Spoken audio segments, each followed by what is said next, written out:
Hello everybody out there on YouTube. It is I, James, here back again, and today I've got my two 6.6s and my Marx 500 type engine, and I was going to show you some of the changes that happened. Now the first one I wanted to talk about was this one.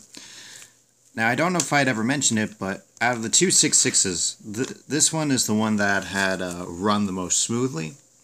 However, it had the worst paint job out of all of them. It was beaten, it had scratches all over the place, the paint was dull, not to mention the little bell bracket up here was bent.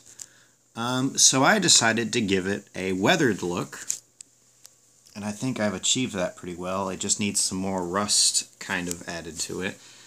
And of course it's got the hazard stripes to it, because I wanted this one to be more of an industrial type engine.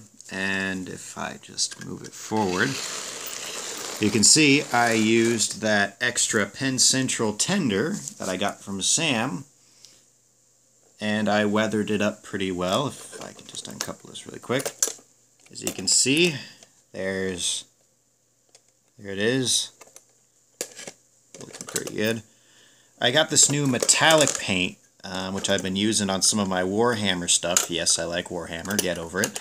And I've been using it on some of my engines to weather them up to see how they look, and this was the first example that I ever tried, and it looks pretty good.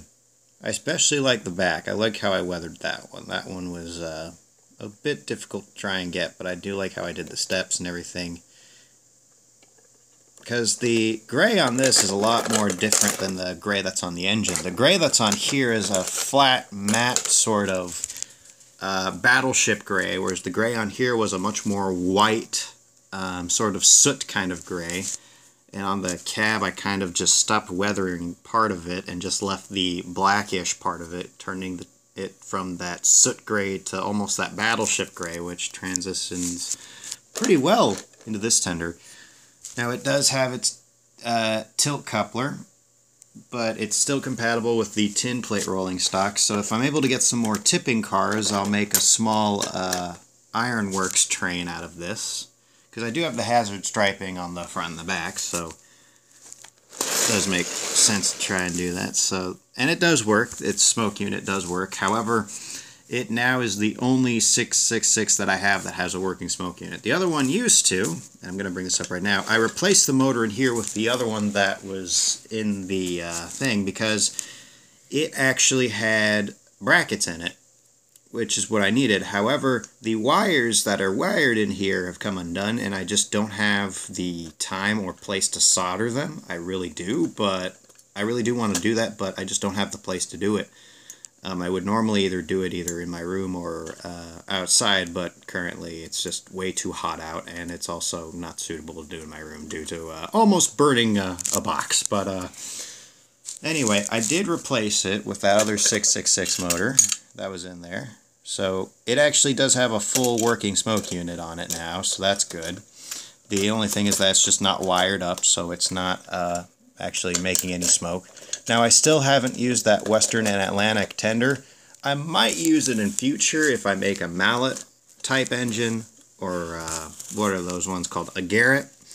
But I'm really hoping to find another 6.6 and give that tender to it. So yeah.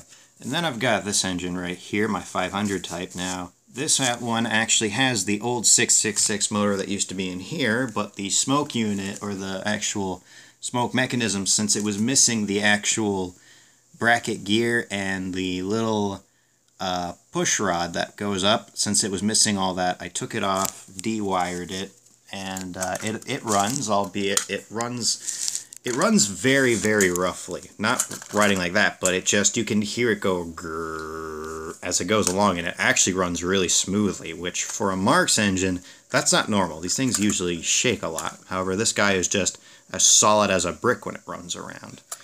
And I've been having thoughts about either having it run with the New York Central tender, because this style of tender, this tin plate tender, is the one that goes with number 18, which is a Union Pacific engine. I've been thinking of either running it with that or with this New York Central bogey tender. And I can't decide whether to, because like here's the spare motor that came out of that one. This was the dummy one that free rolls, if you can see that. It has no actual motor in it. And the rods won't come off the wheels. I haven't been able to remove them. And I don't want to remove them. If I am going to remove them, I want to make sure that they're able to pop back on, which I have not been able to find out to do. So that's been a bit hard. But I've been thinking about either using this as a motor for just freewheeling engines or putting the motor in a tender and making it into a booster tender for a specific engine. So yeah, there's that. But I think for now I'm going to keep it with the bogie style tender because it looks a lot better like that. And also one other up. Now I know some people are probably going to say, James, where's the Santa Fe diesel and the Monon diesel? Well, the Santa Fe diesel is still incomplete due to much of the chassis still missing. I mean, yes, the driving motor is there and some of the plates are there, but there's a lot of stuff on it that's missing. And I just don't have any pieces to put it back together. So right now it's just sitting in that box in a closet. As for the Monon diesel, the motor that it came with, I tried firing it up and it would buzz and then it just stopped and then it just started smoking. Like it literally blew a bunch of smoke and it smelled awful. In fact, I had to air out my room for 2 days because it smelled so bad. And I haven't been able to find a motor for it, mainly because the little bracket thing it does not have the little side rod cutouts, because I was planning on using that free rolling motor to put in there just to have it, be able to move around. But it doesn't have that, so I've kind of given up on motorizing it for now. I mean, maybe if I'm able to find a new motor for it, I can do that, but I can't use any of my existing motors, because I can't fit a clockwork one in because there's no wind-up keyhole or thing on the top to activate it, and I'm sure as heck not going to modify it because it's just, it's too good right now. But I still do want to actually see this one run, because back at the Railroad Museum here in Frisco that I used to work at, we do have a PA Alco engine, albeit it's seen far better days. But this is one of the few real-life engines that I have on my layout that I've actually seen, and I want to actually have one like that on the layout. And I might in future repaint the Monon on it to be the blue, something like that. And I think this is based off of the PA Alcos. I could be wrong. It could be based off of the shark nose design that was, I guess, kind of infamous with New York Central. I know that there was a blue war bonnet version of it made, but I know that there's a proper name for it. I just don't know what it is. I think it's the Delaware and Hudson Railroad. I could be wrong.